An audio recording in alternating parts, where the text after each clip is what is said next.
아이폰 15 프로 맥스 그리고 갤럭시 S23 울트라 2023년에 어떠한 폰이 최강폰인지 한번 알아보도록 하겠습니다. SB입니다. 갤럭시 시리즈 중에서는 갤럭시 Z 폴드 5도 있긴 한데 이 제품은 제가 폴더블 폰이라서 제외하고 비교해 보도록 하겠습니다. 먼저 가격 비교를 해 보도록 하겠습니다. 갤럭시 S23 울트라 256GB 같은 경우는 현재 쿠팡에서 130만원대에 구매가 가능합니다. 그리고 아이폰 15 프로 맥스 같은 경우는 256GB 같은 기가죠. 현재 쿠팡에서 180만원대에 구매가 가능합니다. 그럼 결국 가격은 50만원 정도 차이가 나고 갤럭시 S23 울트라가 더 싸다는 얘기죠. 결국에는 아이폰 15 프로 맥스가 갤럭시 S23 울트라 대비 대략 40%나 이상 비쌉니다.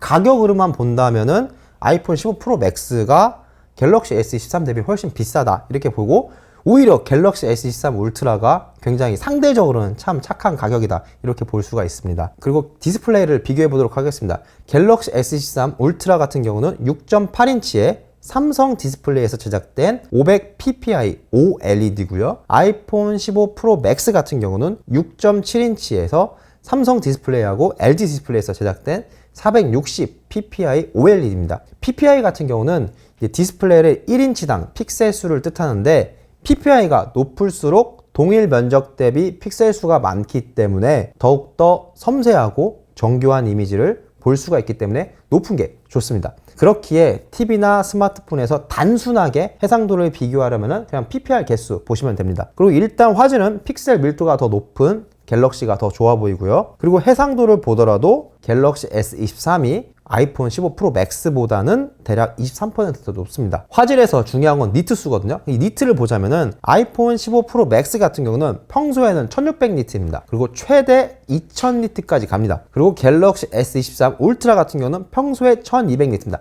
400니트가 더 낮죠. 그리고 최대 1750니트까지 가능한데 아이폰 같은 경우는 최대 2000니트였죠. 250니트가 좀 낮습니다. 그래서 니트 수가 높을수록 더 밝게 볼 수 있다는 건데, 이거는 야외나 대낮에 더욱더 화면이 더욱더 잘 보인다는 것을 뜻하거든요. 니트 수로만 보자면 아이폰 15 프로 맥스가 더욱더 우수합니다. 그러면 이번에 명암비를 보도록 하겠습니다. 아이폰 15 프로 맥스 같은 경우는 명암비가 200만 대 1입니다. 그런데 갤럭시 S23 울트라 같은 경우는 300만 대 1입니다. 어마어마합니다. 이 명암비 숫자가 높으면 높을수록 더욱더 세부적인 명암, 즉 흰색과 검정색 구분이 잘 돼가지고 더욱더 좋은 화질을 제공한다는 건데, 이 부분 명암비 같은 경우는 갤럭시 S23 울트라가 압승했고요. 그리고 주사율은 동일합니다. 동적 주사율 120Hz고 둘 다 부드러운 화면입니다. 아이폰 15 프로 맥스 같은 경우는 돌비전을 지원을 하고 갤럭시 S23 울트라 같은 경우는 HDR10 플러스를 지원을 하는데, 두 가지 모두 색감과 명암 등을 표현하는 기술입니다. 그리고 둘 다 굉장히 뛰어난 기술인데, 굳이 비교를 하자면은 돌비 비전이 HDR10 플러스보다 우수하다는 평이 많기 때문에 아이폰이 더 낫습니다. 그럼 디스플레이에서 보자면은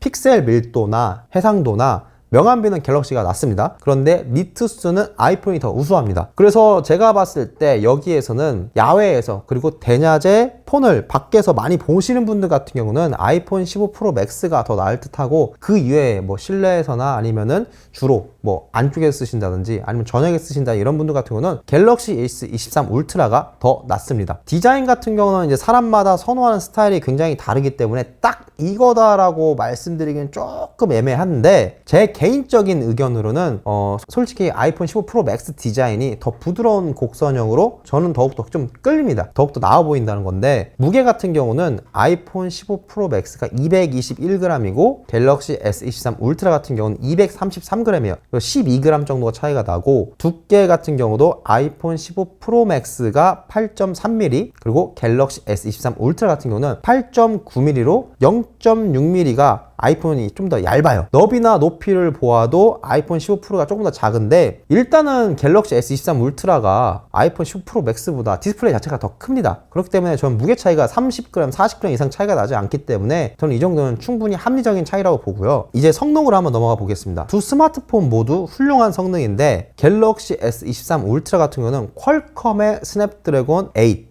젠 2가 들어가 있는데 다행히 사람들이 별로 안 좋아하는 그 삼성의 엑시노스가 들어가지 않았어요. 그리고 아이폰 15 프로 맥스 같은 경우는 애플 실리콘 아주 대단합니다. A17 프로가 들어갔고요. 그런데 이 스냅드래곤 같은 경우는 4나노 공정인데 A17 프로 같은 경우는 더욱더 뛰어난 3나노 공정이거든요. 더욱 작게. 그래서 나노 공정으로만 보자면 이 트랜지스터를 더욱더 작게 만드는 애플이 더욱더 훌륭하고 높은 기술이 들어갔다, 이렇게 보시면 됩니다. 다만 고사양 게임 시 아시죠? 아이폰 15 프로 맥스 같은 경우는 발열 문제가 좀 있었습니다. 그래서 이 의견이 많았는데 그래도 다행히 애플에서 한번 패치를 해줬어요. 그 이후에는 발열 문제가 잡혔다고는 합니다. 그래도 딱히 고사양 게임을 하지 않으시다면은 그렇게 뭐 딱히 상관은 없는 것 같고요. 일단은 긱벤치 점수를 한번 봐봤습니다. 아이폰 15 프로 맥스 같은 경우는 싱글 코어 스코어가 2896점, 멀티 코어 스코어가 7193점입니다. 자, 그럼 갤럭시 S23 울트라 같은 경우는 싱글 코어 스코어가 어떻게 될까요? 2072점, 멀티 코어 스코어 5376점입니다. 둘 다 삼성의 최고폰, 애플 최고폰인데 요즘 스마트폰에 들어간 칩 자체가 굉장히 상향 평준화가 됐는데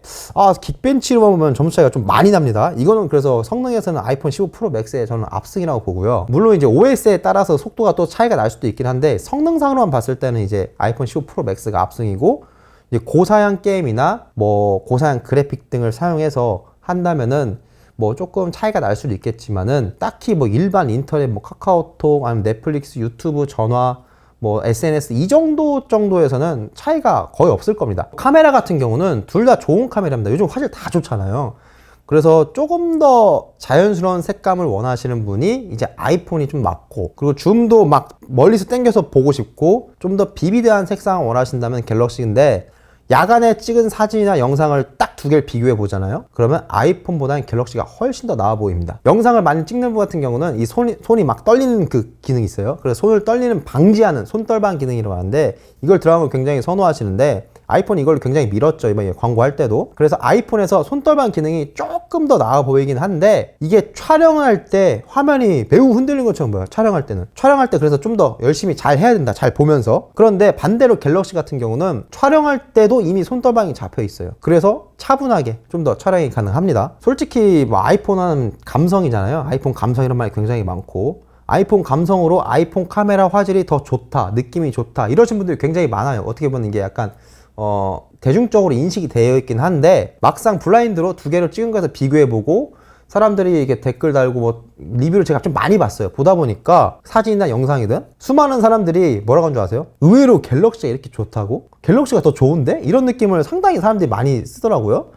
그래서 제가 봤을 때는 사람마다 각 취향의 차이고 어느 정도에 대한 편견과 인식이 있기 때문에 제가 뭐가 딱 더 좋다라고 우열을 가리기는 조금 힘들 것 같습니다. 그래서 여러분들은 이 부분은 직접 자신의 취향에 맞게 판단을 하시면 됩니다. 그리고 삼성페이와 애플페이가 있죠. 둘 다 굉장히 편리한 페이입니다. 우리 이제 신용카드가 필요가 없으니까요.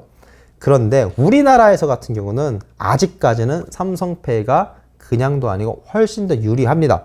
웬만하면 현금으로 계산만 하는 매장이 아니면은 다 결제가 가능하죠. 현금만 계산한다면 또 계좌이체 하면 되잖아요. 결국에는 지갑이 필요 없는 사이인데, 삼성 같은 경우는 NFC 그리고 MST 방식이 모두 되기 때문에 기존에 있던 결제 단말기에서 사용이 가능합니다. 추가로 뭐 살 필요가 없어요, 매장에서. 그런데 애플 같은 경우는 NFC 결제 단말기가 매장에 있어야 돼서 그 단말기 가격이 최소 15만 원 정도라고 합니다. 그러니까 이제 매장에서 조금 부담이 될 수도 있죠. 그렇게 완벽하게 모든 매장에 애플페이를 결제할 수 있는 단말기가 깔려 있다고는 보기는 좀 어렵죠. 그래서 아이폰만 하나 달랑달랑 들고 다니기에는 조금 애매한 점이 있습니다. 그리고 애플페이 같은 경우는 교통카드 지원도 아직 안 되고 있기 때문에 이 부분을 사람들이 제일 많이 아쉬워하는 거죠. 애플페이에서 교통카드가 안 되니까. 언젠가는 업데이트를 해주겠죠. 그거 빨리 풀었으면 좋겠습니다. 그래서 그것 때문에 안 쓰는 분들이 분명히 계실 겁니다. 그래서 솔직히 아이폰 하나만 달랑달랑 들고 서울 시내를 돌아다니기에는 조금은 아직은 역부족이다. 그렇게 되면 결국엔 지방은 더욱더 시간이 더 기다려야 되겠죠. 그리고 이제 운영체제입니다. 솔직히 저 같은 경우는 윈도우도 쓰고 맥도 다 씁니다. 다 사용하는 사람으로서 맥 OS를 사용하다 보면은 이건 진짜 미쳤다. 예, 정말 편리하다는 걸 느낍니다. 특히 이제 맥북이나 맥미니나 뭐 맥스튜디오 이런 거 사용하다 보면은 이제 맥이 진짜 미쳤어요. 그래서 맥을 사용하는 사람들이 애플 제품과의 연동성이 장난 아니잖아요. 걔네 생태계 있잖아요. 애플 생태계. 그래서 그 생태계 때문이라도 아이폰을 사용하시는 분들이 굉장히 많아요. 이게 바로 어떻게 보면은 아이폰 15 프로 맥스 가격 자체가 굉장히 깡패고 갤럭시 S23 울트라보다 40%가 더 비싼데도 사람들이 많이 구매하는 바로 끌리는 이유 중에 하나입니다. 아주 대표적인 이유죠. 애플 제품 내에서의 그 연동성, 자신의 애플 생태계 내에서의 연동성, 그리고 애플의 그 iOS 그리고 맥 OS에서 그 소프트웨어의 깔끔함이, 부드러움이 정말로 대단합니다. 물론 안드로이드도 굉장히 뛰어나는데 iOS는 정말 인정해줘야 되고, 그래도 안드로이드 같은 경우도 iOS와는 다르게 어느 정도 개인 취향에 맞게 커스터마이징도 가능하고 예전에 비해서 훨씬 더 부드러워졌고 훨씬 더 많이 좋아졌기 때문에 안드로이드도 상당히 발전을 했다. 그럼에도 불구하고 운영체제에서는 저 같은 경우는 아이폰에 손을 들어주도록 하겠습니다. 기타로는 갤럭시 S23 울트라는 배터리 용량이 조금 더 많아요. 그리고 S펜 있죠. 이게 진짜 막강합니다. 그림 그리거나 메모하기에 굉장히 좋고요. 그리고 충전 속도 또한 갤럭시 S23 울트라 같은 경우는 최대 45W, 말 그대로 고속 충전이 가능합니다. 그래서 30분 만에 0%에서 68%까지 충전이 가능해요. 굉장히 빠릅니다. 그리고 완충 같은 경우는 100% 완충할 때는 59분 걸리니까 1시간 만에 완충이 다 된다, 이렇게 보시면 되는데, 아이폰 15 프로 맥스 같은 경우는 최대 25.5에서 27W 이 정도인데 20분 동안 32% 충전이 가능하다고 합니다. 그러면 100% 완충하려면 얼마나 걸리냐? 아이폰 15 프로 맥스 같은 경우는 2시간 10분 정도 소요됩니다. 시간이 좀 상당히 오래 걸립니다. 갤럭시 S23 울트라 대비는. 그래서 충전기를 들고 빨리빨리 충전하고 고속 충전하기에는 갤럭시 S23 울트라가 더욱더 유리합니다. 그리고 폰을 좀 오랫동안 사용하실 분이라면은 좀 보셔야 될 사항이 있어요. 이 부분은 조금 중요한데, 현재 갤럭시 S20 시리즈 그리고 노트 20 시리즈 같은 경우는 2020년형 모델이거든요. 그리고 2020년 초에 출시가 됐습니다. 그러면 지금 한 만 4년 정도 된 건데, 이 시점에 안드로이드 14 업데이트 목록에서 갤럭시 S20 시리즈하고 노트 20 시리즈가 빠졌습니다. 굉장히 아쉽습니다. 굉장히. 그래도 그 다음 버전인 S21 시리즈부터는 운영체제 업데이트를 3회에서 4회로 1회 더 연장 제공을 해준다고 했고, 보안 업데이트도 4년이었는데 5년으로 1년을 더 연장을 해준다고 합니다.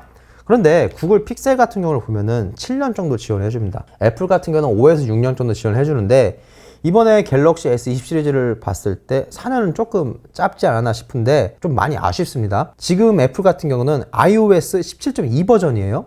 그런데 2018년 9월에 출시한 아이폰 XR, XS, XS Max는 지금까지 지원이 가능해요. 그렇기 때문에 S20까지는 굉장히 아쉬웠는데, 뭐 이제 사람들한테 말을 많이 들었으니까 삼성에서도 S21부터는 지원을 더 늘려주겠다 이렇게 말씀을 해줬으니까 이걸 잘 지켜줬으면 좋겠습니다.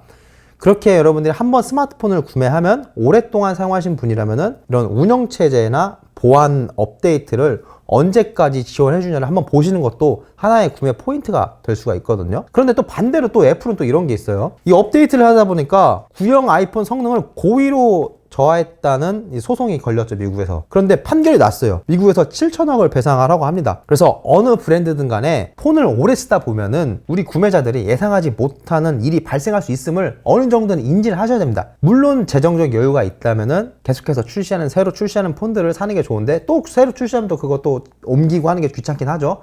그래도 출시하는 폰이 좋긴 합니다, 새로 출시하는 게.